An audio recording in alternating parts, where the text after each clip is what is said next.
It's a new day, a new afternoon to tackle such sizzling topics.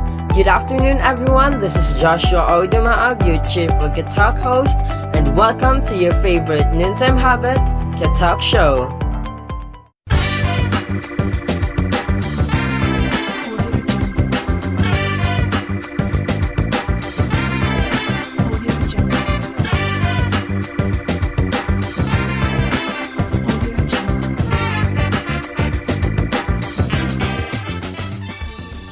Today, we are gonna be tackling about learners' difficulty when it comes to self-care. We know for a fact that as students, self-care plays an important role in our lives. We should not just study and study, putting so much pressures on ourselves, but also we have to learn loving ourselves through taking care of it. We should not put our health into risk because ourselves is the biggest lifetime investment we can all have. Balance your time wisely, time for your studies, and time for yourself. Moreover, so much for that, I have invited 5 amazing people to discuss more about our topic for today, which is again the learners with difficulty with self-care. Please welcome our Katalk expert, Hannibal Costumban, Fitzjane Bularon, Sindara Labagala, Saiza Pino,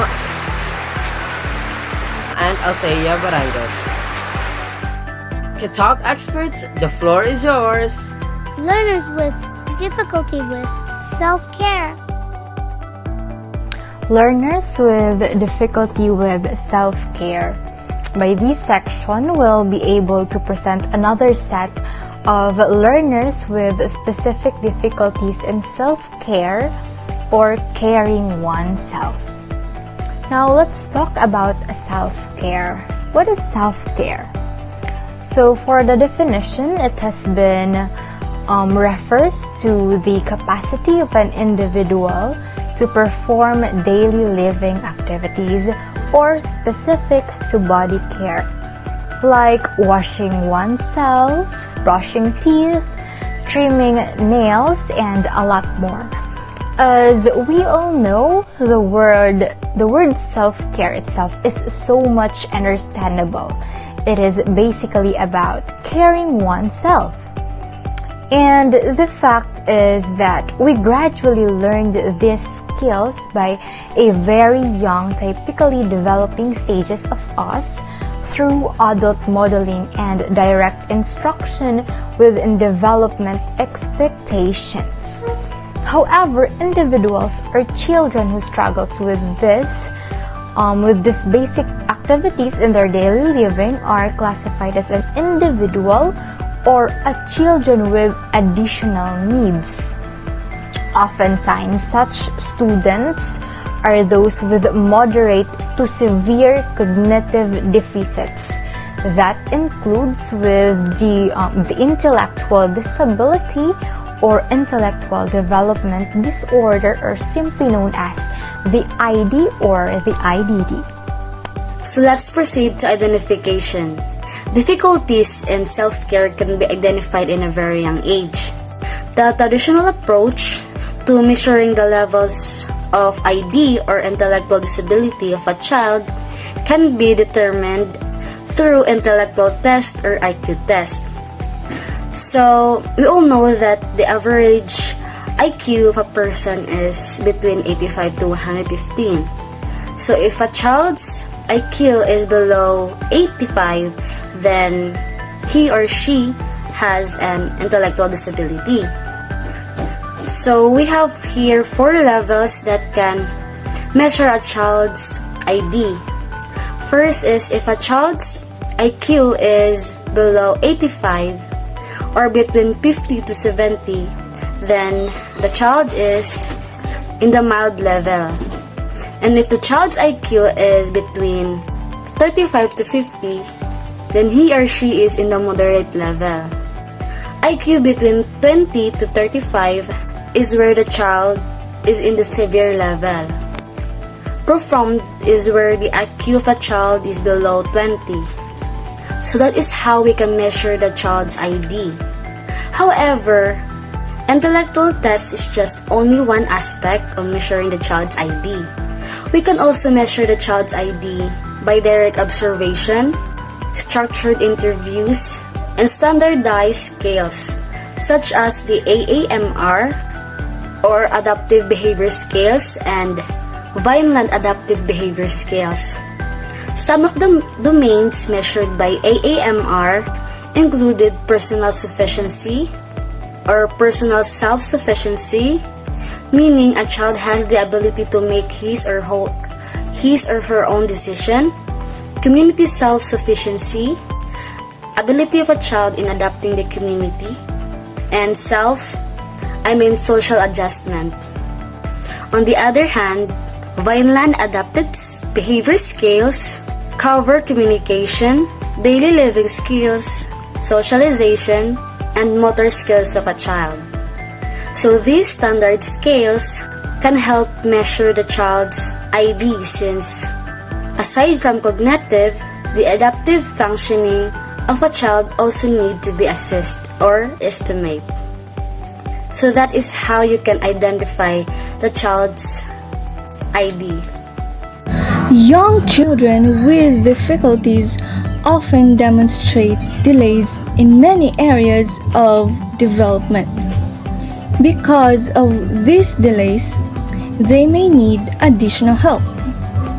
In order for them to receive acceptance and acquire as much as independence as possible, it is important that self-care skills be a focus. Using quantitative and qualitative measures, the study yielded the following positive traits. First, they have a positive outlook in life. Next, they show positive relations with others. Third, they have active coping skills. And lastly, they have acceptance coping skills.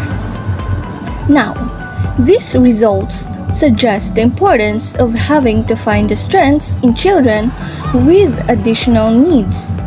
This makes them aware of the strengths and use them to their advantage. Hello, I am Saiza Pina and I will be discussing about the general education adaptation. So what is general education adaptation? Is specific approaches have been found to be effective in teaching students with difficulty with self-care, namely the use of direct or explicit instruction, task analysis, forward and backward training, as well as the use of video modeling. It is essential that the instruction given are simple and straightforward and that hands-on. Experiential activities are used. Task analysis is a behavioral approach that breaks down a complex behavior and task into step-by-step procedures. Gargilu 2012 provided working guidelines on how to do the task analysis. Define the target behavior or task, identify the required skills needed to successfully complete the task, identify the necessary materials to perform the task, observe and able and competent person perform the task, list the needed steps in sequential order to complete the task. In an inclusive classroom, self-care skills such as washing hands and brushing teeth can be task analyzed into the simplest steps and presented in a poster accompanied by pictures. Hence, direct prompts and as well as routines that are simplified are essential for students to eventually become independent in using self-care skills. Task analysis for washing hands. Hand washing steps. Turn on water, wet hands, scrub with soaps, rinse, clean, dry hand. Forward and backward training is used alongside task analysis. Forward training, the program begins with the first step in the sequence, such as getting the toothbrush and toothpaste, then providing the needed hand-over-hand assistance. The goal is to allow the students to master the first step first and then followed by the next step in the sequence until the entire task has been performed. So what is backward training? You start by breaking the task down into small steps. You teach your child the last step first, working backwards from the goal. You complete all the steps except the last one. You get your child to practice the final step. For example, a child learning to wash his or her hands independently may start with learning to turn on the faucet. Once this initial skill is learned, the next step may be getting his or her hands and etc.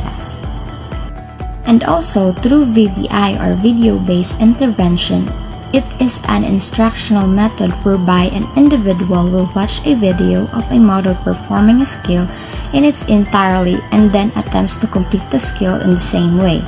So what is the difference between backward and forward chaining? Forward chaining starts from the known facts and apply inferences rule to extract more data unit until it reaches the goal. Backward chaining starts from the goal and works backward through inference rules to find the required facts that support the goal. Backward chaining is known as a goal-driven technique as we start from the goal and divide into sub-goal to extract the facts. It is only aimed for the required data. An advantage with backward chaining is that it allows the learner to experience the results up front. The final step is usually the one that gives the most gratification. So having mastered it will give the child confidence and satisfaction. Backward chaining is particularly useful when learning self-care skills like dressing.